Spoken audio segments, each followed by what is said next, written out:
Excel sheet print করার সহজ পদ্ধতি দেখানো হচ্ছে। সম্পূর্ণ ভিডিওটি দেখলে এক্সেল শিট প্রিন্ট করা নিয়ে আর কোনো চিন্তা করা লাগবে না।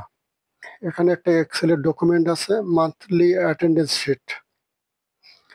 তা প্রিন্ট করার পূর্বে জানতে হবে আপনার এক্সেল ডকুমেন্ট কোন মোডে আছে, পোর্ট্রেট না ল্যান্ডস্কেপ।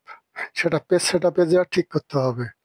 যেমন এই এক্সেলের এই ডকুমেন্টটা, এটা ল্যান্ডস্কেপ মোডে আছে। দেখেন বাম থেকে ডানে অনেক বড়। এটা যদি পোর্ট্রেট মোডে প্রিন্ট করি তাহলে এক পেজে তো আসবে না, ৩-৪টা পেজ লাগবে। আর ল্যান্ডস্কেপে করলে এক পেজ বা ২ পেজে আসতে পারে। তাহলে আমরা এখন যেহেতু প্রিন্ট করব, তাহলে কিবোর্ডের কন্ট্রোল এবং পি চাপ দিই। তাহলে বাম দিকে হলো প্রিন্টিং এর অপশন সেটআপ, আর ডান দিকে আপনারা দেখতেছেন প্রিভিউ। আমরা যে এক্সেল ডকুমেন্টটা প্রিন্ট করতেছি সেটা ডান দিকে দেখা যাচ্ছে। তা সবার উপরে যে কপিস, মানে কত কপি প্রিন্ট হবে, এখানে এক আছে। আপনার যদি ২, ৩, ৪ লাগে এখানে লিখে দেন বা এখানে ক্লিক করেন। এটা মনে করেন ৪ করে দিলেন, ৪ কপি। তারপরে হলো এটা প্রিন্টার সংক্রান্ত অপশন। আপনার প্রিন্টার যখন ল্যাপটপ বা কম্পিউটারে কানেকশন দিবেন, দেওয়ার পর এখানে তার নামটা শো করবে, এটা সিলেক্ট করে দেবেন এখান থেকে। তারপরে এই যে নিচে আছে সেটিংস, এই সেটিংসে এসে এটা কাজ করতে হবে এখানে। যেখানে ৩টে অপশন আপনি পাবেন। একটা হলো প্রিন্ট অ্যাক্টিভ শিট, মানে বর্তমানে আপনি যে এক্সেল শিটটাতে আছেন সেই শিটটাকে বোঝানো হচ্ছে অ্যাক্টিভ শিট। তারপর প্রিন্ট ইন্টিরিয়ার ওয়ার্কবুক, ওয়ার্কবুক মানে এক্সেল ফাইল। তো একটা এক্সেল ফাইলে অনেকগুলো শিট থাকতে পারে। যেমন আমার এটার মধ্যে অনেকগুলো শিট আছে। এই যে একটু ব্যাকে গেলে আপনি দেখতে পাবেন যে এখানে যে শিট 1, এই যে শিট 2, অ্যাটেন্ডেন্স নামে আর একটা আছে, এই অ্যাটেন্ডেন্স 2 আছে, তারপর আরো একটা আছে। তো এইটা হলো সবগুলান শিট মিলিয়ে হলো একটা ওয়ার্কবুক। তা কন্ট্রোল পি আবার দিই। তাহলে আপনি এখানে প্রিন্ট কি চাচ্ছেন, অ্যাক্টিভ শিট যদি হয়, যা আমরা যেমন মান্থলি অ্যাটেন্ডেন্স শিটের মধ্যে আছি, ওইটা হলো অ্যাক্টিভ শিট, তাহলে শুধু ওই অংশটা প্রিন্ট হয়ে আসবে। আর প্রিন্ট ইন্টিরিয়ার ওয়ার্কবুক দিলে যা যতগুলান শিট আছে সবগুলান প্রিন্ট হয়ে আসবে।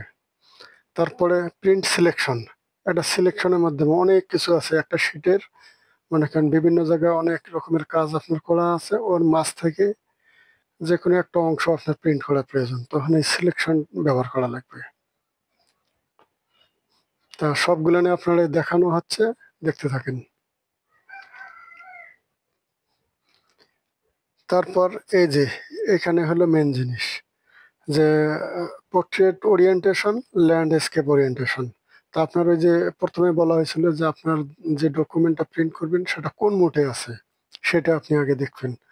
যেহেতু এটা ল্যান্ডস্কেপ ছিল আমাদের এক্সেল ডকুমেন্টটা, তাই এখানে ল্যান্ডস্কেপ করতে হবে। আর যদি পোর্ট্রেট দেই এখানে তার প্রিভিউটা দেখতে পাবেন। তাহলে এখানে ল্যান্ডস্কেপ করে দিলাম।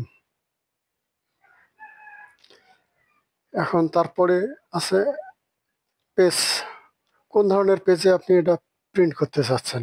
এখানে অনেকগুলান ক্লিক দিলে অপশন আসবে, যে লেটার, ট্যাবলয়েড, লিগ্যাল, লম্বা।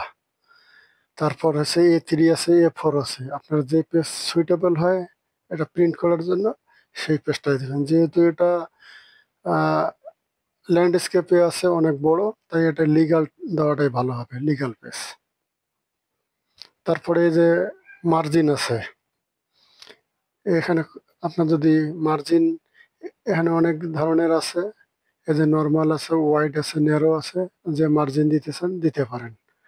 আর যদি আপনার দরকার কাস্টম মার্জিন, তাহলে এই যে কাস্টম মার্জিনে ক্লিক দিবেন।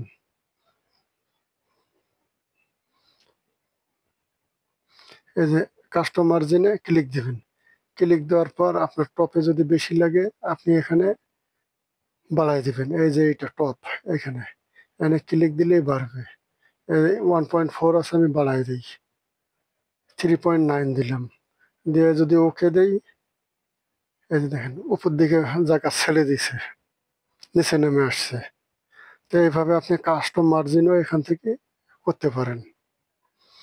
আর সবকিছু সেট আপ হয়ে গেলে, এগুলো হলো প্রিন্টিং সংক্রান্ত সেট আপ। এই সেট আপগুলো সম্পূর্ণ হয়ে গেলে শেষে আপনি এই যে প্রিন্টের মধ্যে ক্লিক দিবেন।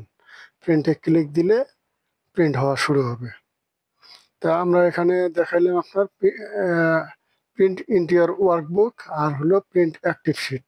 অ্যাক্টিভ শিট হলো এই যে এই পেজটাতে আমি ছিলাম, এই যে মান্থলি অ্যাটেন্ডেন্স শিট, সেটা এখানে দেখাচ্ছে, এটা প্রিন্ট হবে। আর যদি ওয়ার্কবুক দেই তাহলে সবগুলো শিট প্রিন্ট হয়ে আসবে। তো এবার আমরা আপনাকে দেখাবো সিলেকশনের মাধ্যমে।